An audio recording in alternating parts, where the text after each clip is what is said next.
We're going to do a little bit of a lesson on psychological manipulation through the use of absolute language. How Jehovah guarantees his promise of paradise.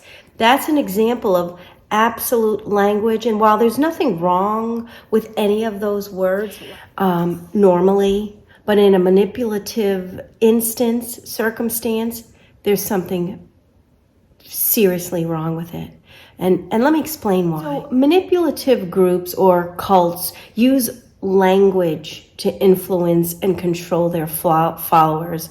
Words like guarantees and promise and clearly, these types of words are employed to create a sense of certainty and a sense of assurance, even when there's absolutely no factual backing.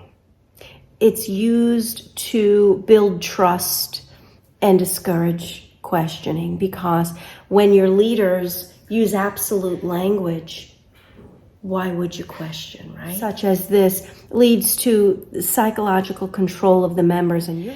So there's no evidence for the claims that Watchtower is making regarding their doctrinal issues in this article. And as a result, they have to use absolute language. How in the world did I never see this before? But when you have a group that discourages questioning, that relies heavily on promises and guarantees, or uses language to manipulate their followers, then that's a serious problem. This is why critical thinking is so important. And I want you to think and say, is what they're saying supported by scripture, or am I being manipulated? All right. Now you understand why Jehovah's Witnesses make no sense when they speak, right? This absolute language is used on them to solidify these lies, to have a sense of authority, and then they're psychologically manipulated through the use of it. It makes absolutely no sense, but to the indoctrinated, they believe this.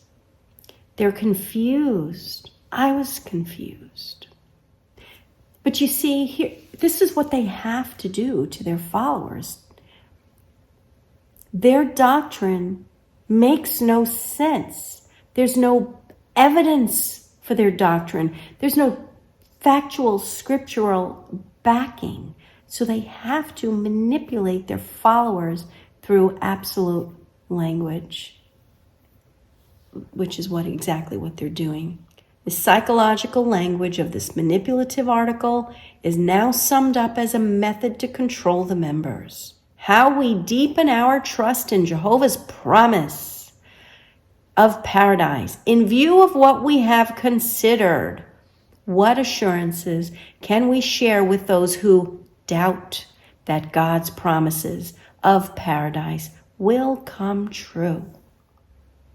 Remember, each time you share God's guarantee with those you meet in the ministry, you deepen your own trust in Jehovah's promises.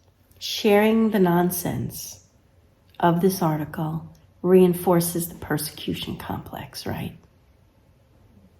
It reinforces their feelings of that special knowledge, feelings of being special, because they're the only ones who know this special language. They're the only ones who are worthy of this special language that they've been manipulated into believing through absolute language, not through evidence. There's no evidence backing this up. So anyway, I hope you learned a little something. Listen, we conquered a very, very evil, manipulative organization. Friends, thanks for watching, and I hope you have a great day.